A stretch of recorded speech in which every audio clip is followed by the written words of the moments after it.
আজ রানাঘাটে সার্ধ শতবর্ষ মঞ্চ পশ্চিমবঙ্গ ল ক্লার্কস অ্যাসোসিয়েশন নদিয়া জেলা কমিটি পঞ্চদশ সম্মেলন অনুষ্ঠিত হলো।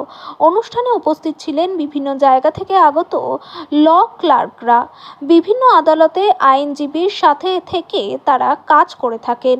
এই সম্মেলনে তাদের বিভিন্ন সুবিধা ও অসুবিধা তুলে ধরা হয় এবং আলোচনা করা হয়। নতুন কমিটি গঠন করে নতুন কমিটি 3 বছরের জন্য কাজ করার জন্য মনোনীত হয়। এছাড়া আগামী দিনে কিভাবে চলবে, কি পদক্ষেপ নিতে হবে তা নিয়ে আলোচনা করা হয়। এটা হচ্ছে আমরা যারা আদালতের অভ্যন্তরে সম্মানীয় আইনজীবীদের সহকারী বা সাহায্যকারী হিসাবে কাজ করি, কোথাও আমরা রেজিস্ট্রেশন শাখায় কর্মরত আছি, কোথাও আমরা ভূমি সংস্কার দপ্তরে কর্মরত আছি। আমাদের একটাই পরিচয়, আমরা ল ক্লার্ক। আমাদের প্রিয় সংগঠন হচ্ছে পশ্চিমবঙ্গ ল ক্লার্ক অ্যাসোসিয়েশন।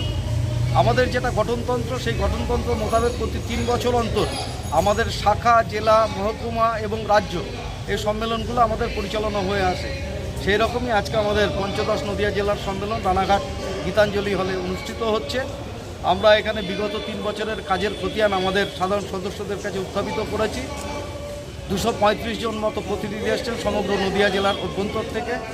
এখানে সদস্যরা আলাপ আলোচনা করছে। আলাপ আলোচনার পর আমরা আগামী 3 বছরের জন্য নতুন কমিটি এখানে তৈরি করব। সেই কমিটি আগামী দিনের সংগঠনটা পরিচালনা করবে নদিয়া জেলার অভ্যন্তরে, এবং আমরা কিছু সিদ্ধান্ত গ্রহণ করব, কিছু পরিকল্পনা গ্রহণ করব, যাতে আগামী 3 বছর আমরা যে ক্ষেত্রেই কাজ করি না কেন সেখানে আমাদের সাথী ভাইরা যাতে সুস্থ স্বাভাবিকভাবে কাজ করতে পারে, কাজের পরিবেশ যাতে ঠিকঠাক থাকে, এবং রাজ্য সরকারের কাছে আমাদের যে দাবিগুলো এখনও পূরণ হয়নি তাকে যথাযথ পূরণ করবার জন্য যে লাগাতার লড়াই আন্দোলন, সেই কর্মসূচিগুলো আমরা গ্রহণ করি। আপনার নাম?